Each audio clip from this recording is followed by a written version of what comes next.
it's not just our modern lifestyle that craves an affordable, delicious, and convenient meal. The empanada and pasty have fit that bill and filled our bellies for centuries.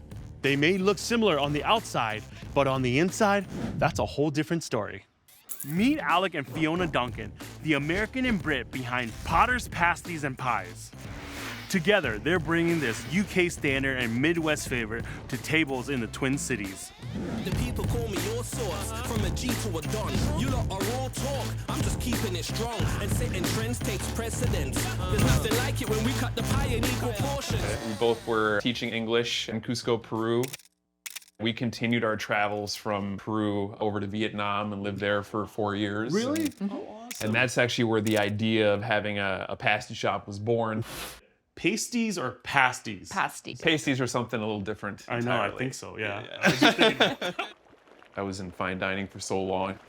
You know, Fiona, she's English. So that's where I started to exploit her culture and Did you say explored or exploit? explore her culture. Yeah, okay. The rest is history. I love London just like Steph. I love London just like Shem. I got love for London. Pasties are like the subway of England. They're on every corner.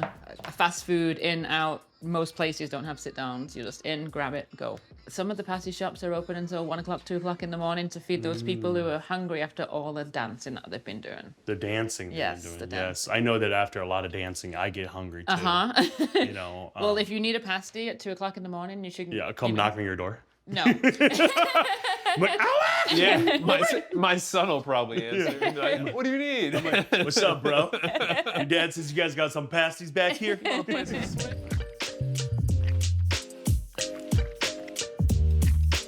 Tell me a little bit about the dough you guys use. The ingredients themselves are very simple. You know, it's a combination of flour, fat, salt, and water. It really comes down to temperature when making the dough is probably the most important thing. You need to make sure when you're done that you chill that dough. That's what it gives it flakiness.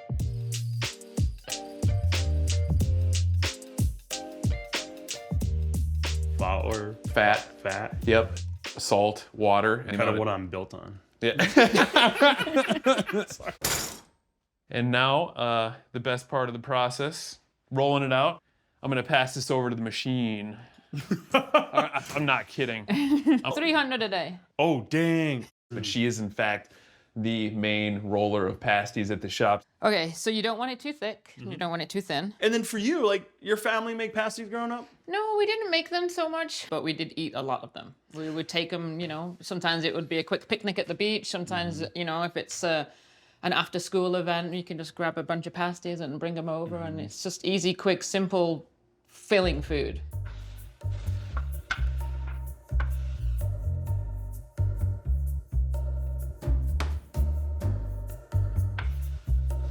Now I know I've got the width of the pasty right, so I know the filling's not gonna hang out the outsides. Okay, so then you just wanna roll it back and forth. Yeah.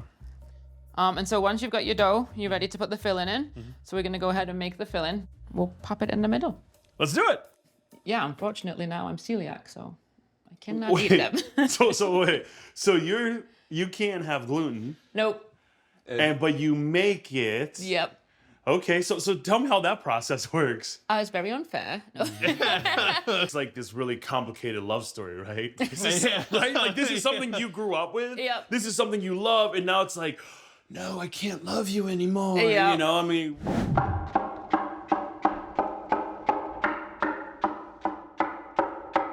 What would you consider like a traditional pasty? In England, a traditional pasty would be just the ground beef.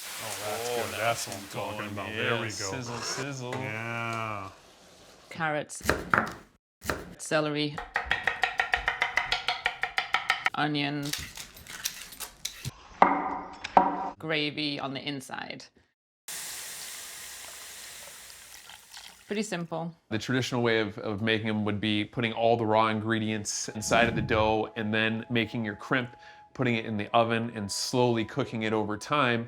What they would do to keep the proteins from seizing up is they would actually make a little slit in the top and then that would allow steam to come out, and then they would shave little bits of fat in there, whether it was lard or butter, to help that protein break down. Voila. With his lamps and his food can, he joined his mates on the relief shift, waiting his turn for the 750-yard drop into the bowels of the earth. Lots of English people will tell you they come originally from Cornwall, which was an old mining town. This thing was created out of necessity. They were mining food. The miners would take them down into the mines. To reheat it once they got down in the mine, because obviously several hours would pass and it would cool off, they would then take the pasty and they would heat it up over their lanterns. The reason why they have the big thick crust is because miners got dirty hands, they're filthy. So they can go down, they can hold the pasty with the crust, they can eat the whole thing, and then they can just get rid of the crust, and they've managed to get themselves a full meal, still hot, hours later, just down in the mines. You know, when I think of, you know, the galapaos my mom makes, I always say, you think about it, it's like an edible napkin that's wrapped around, you know? It's a duvet. Yeah, it's a duvet. You know? And meanwhile, down below, the shift has ended, and as night begins to sink into the valley, the men return. Again, the miners coming and settling over here in the Upper Peninsula and in the Iron Range, and pasty of America was born. And the number one thing I hear about that pasty is it's gotta have rutabagas. It's a playground, better watch your man's it and safe out. See some play game like snakes and ladder.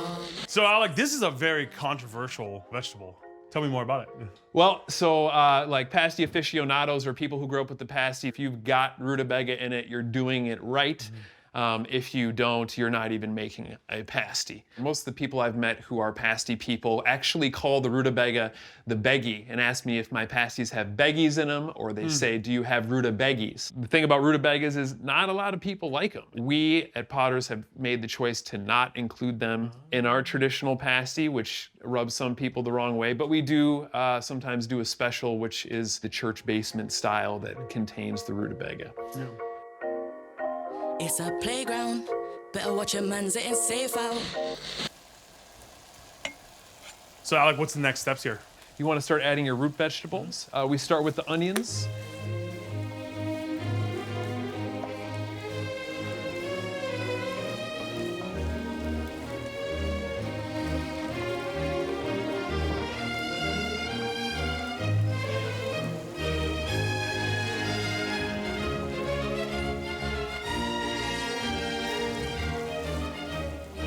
This should be a candle scent, by the way.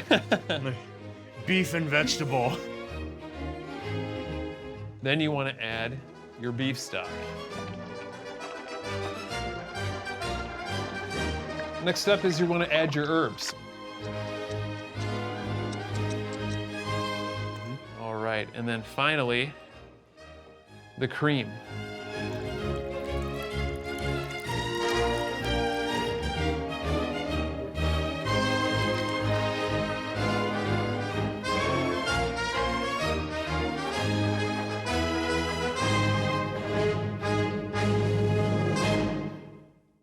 You'll let this sit overnight, right? That's correct, yep. Yeah.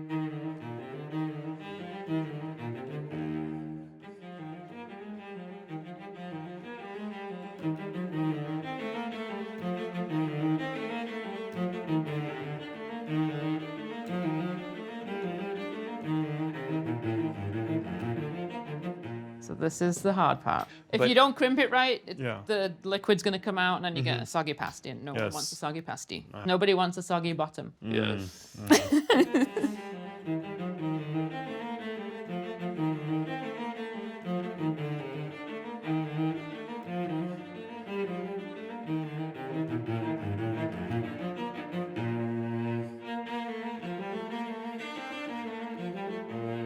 Here we go. Look at that. Took like a half a second.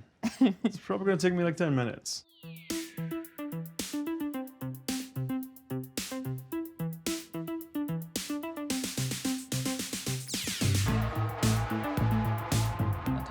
All the way over. There you go. Nice. Perfect. Okay, and then we. I would push it in, stop the gravy. Okay, buddy, yo. Okay, so this is where I'm getting a little nervous. Yeah. Okay, so it's. And then tuck this back Yep. boy in. Yep. And sealing those edges. Looking good. I noticed like this is yours. And this is mine. That's okay. Yours looks perfect. Mine looks like a weird octopus. You know, Fiona, How about like your family from back home, in the UK? Like, what do they think of the pasties you're making here? They were very surprised that we were going to be doing this. Really? Well, we told your mom, if you remember, she and your dad came right over and she said, this needs my approval. Oh. And if it has my approval, then you'll be just fine. But if it doesn't, we've got some concerns. So I feel like Alex is like, do I need your approval? Yeah. Alex like, The answer is yes. Okay, so they're going to go into the oven.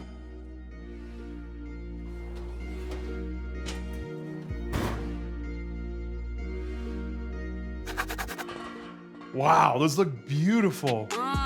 Came from the bottom like rebels, straight to the top, and it only gets better. Gonna need a ladder to get on this level. Dude, that's steaming hot. It's back to basic, it's the truth, wow. Basic. I'm the world's not good, I'm somebody's daughter. I do what I want cause it's great, cause what I'm doing now ain't regular. When you know you're not important. That's so good. It's like super comforting. And the flakiness of that crust, dude. I know, and it still keeps everything right there, but just like a burrito, make sure that you're holding it so that all the contents are at bay, but...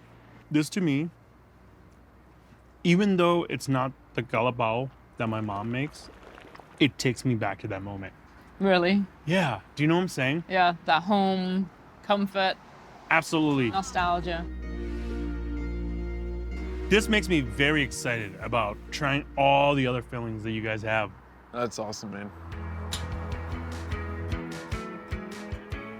I just want to, like, really feel like this should be a candle scent. Oh.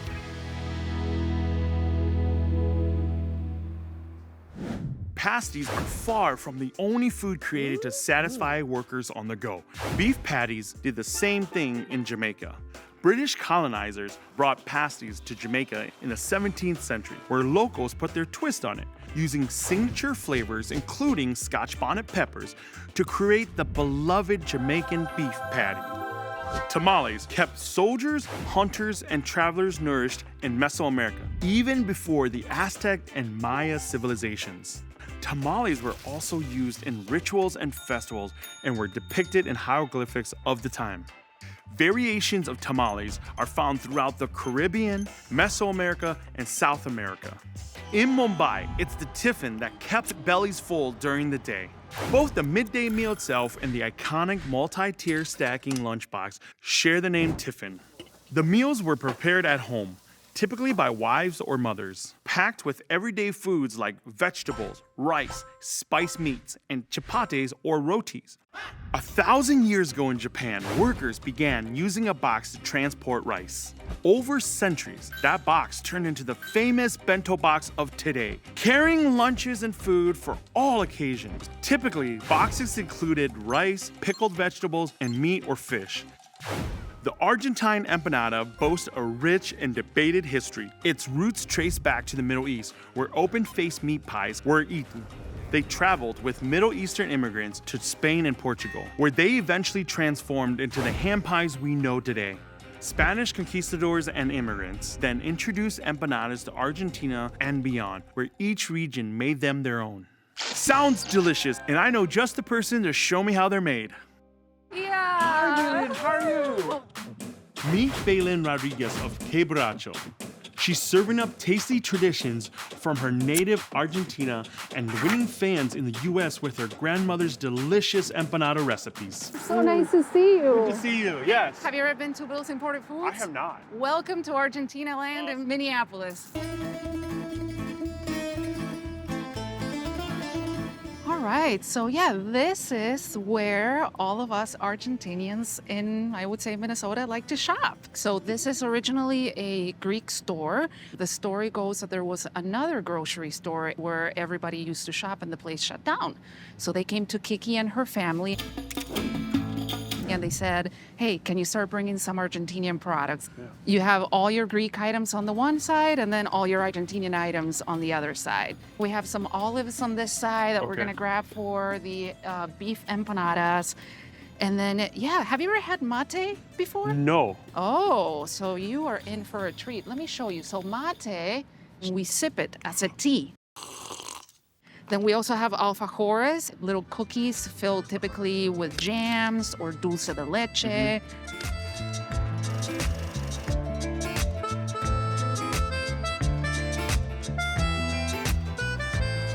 Hi, Kiki. Hi. What you have done, Kiki, is really cool. Being able to bring a piece of home here, you know, for the people who are from Argentina. Argentina? Yes. Because the lady said to me, Kiki, a lot of people from Argentina here. 2 months, 3 months, more customers coming. Got nice friends from That's Argentina. Well, we appreciate it. Come on. One baklava for you. Oh, thank you. For everybody. Oh, Kiki, thank you. This is for you.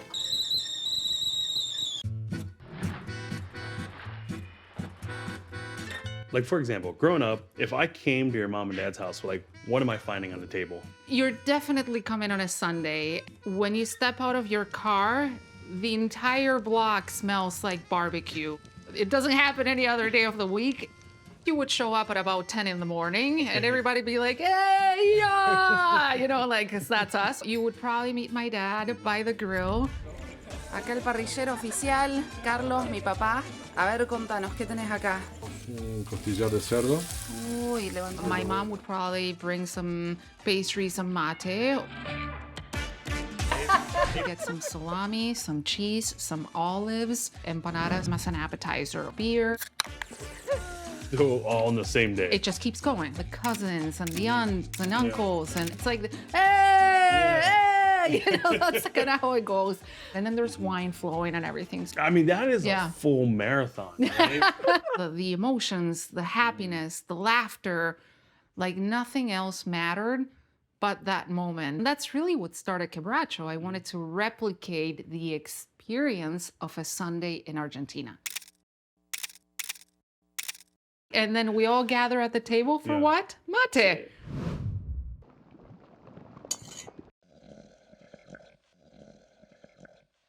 Can I tell you something? I get really nervous around hot drinks. It's very hot. Yeah. To me, it has this tea flavor, but it's like very intense, you know? It's not like a light tea. Exactly. And the bitter notes, I actually really like it because with Hmong food, bitterness is a flavor that we use a lot. Kind of like in life, you need a little bitterness. Exactly.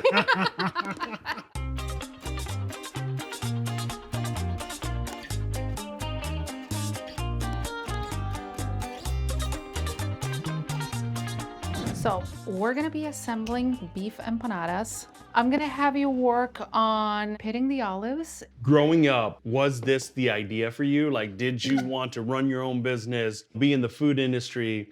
Take me back. My background is actually in translation. I found myself missing home a lot. Oh, Am I doing this right? I think so. And really, I started cooking. That was an escape for me. And that's how I started feeling connected with back home, eating the foods that I had grown up eating. Oh my gosh. Okay. Oh, There you go. hey. Hooray! We have different styles of empanadas. What are the more traditional ones? So a beef, of course, you know, spices like paprika and cumin, and we also add green olives and little pieces or chunks of hard-boiled egg. We also have squash and onion. Okay, so we're going to start doing some of the prep for the squash filling. Have you heard of fontina before? Yeah, it's really nice, very nutty.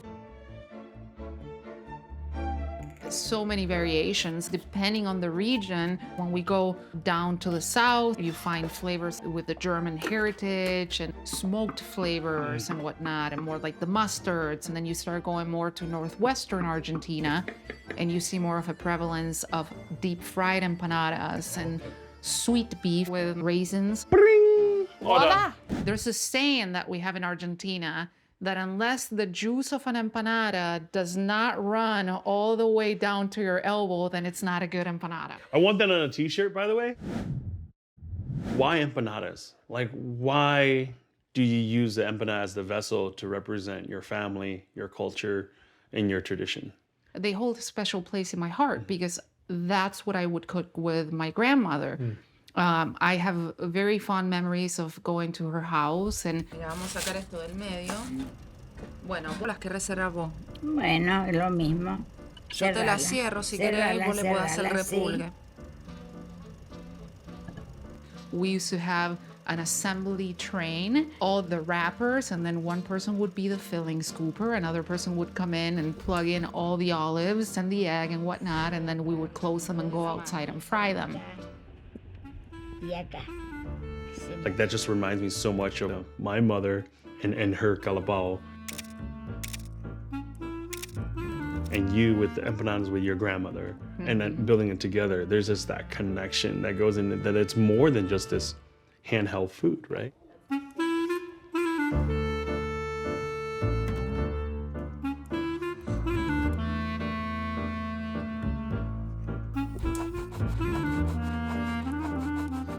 I got my overfiller.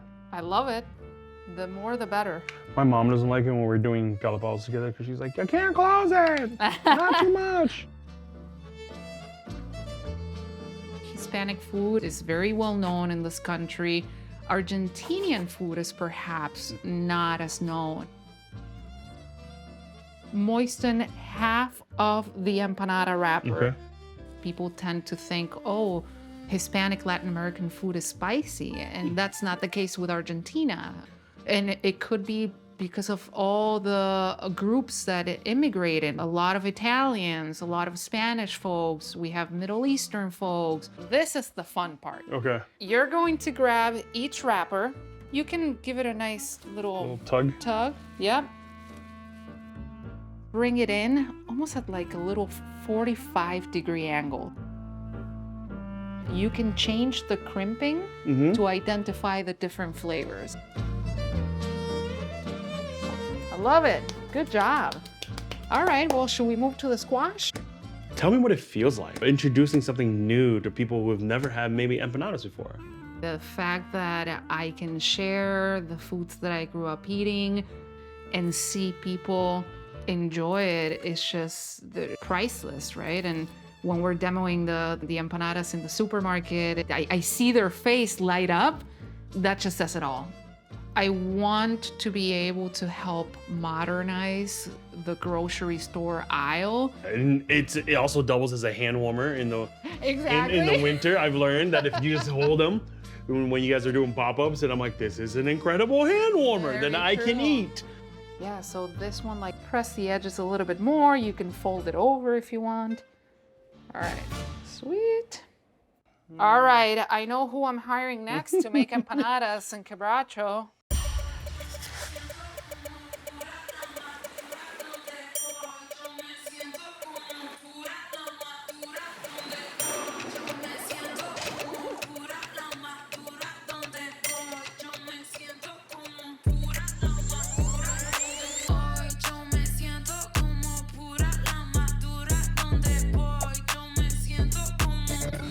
Okay, yeah, look at this.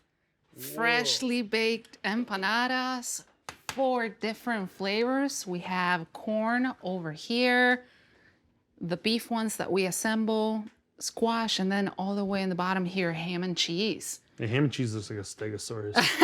The empanadasaurus. And then we have chimichurri, so dig in. Okay. Déjame ver otro lado. Baja tus brazos cruzados. Relaja los hombros pesados. Y abre el pecho que está cerrado. Déjame ver otro lado. Y baja tus brazos cruzados. Relaja los hombros pesados. Y abre el pecho que está cerrado. The dough is so strong, it holds everything in. Like, it's moist, juicy, you know? You can literally just grab it and go.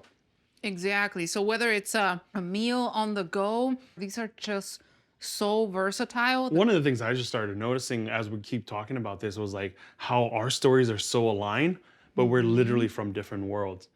And I think that that's so amazing. And to be able to kind of sit across somebody who kind of has that same spirit. Yeah. And that same understanding, that same comfortability of like, I just want to really share a part of my heritage, a part of my family to the people around me. I mean, like, to me, that's super encouraging. Essentially, The whole goal is to be able to spark conversations, to bring people around the table. And that's really what makes me happy. And I'm excited to see that you're enjoying them. Yeah, I mean, if we really think about it, it is something that's hot and we can keep it in our pocket, you know?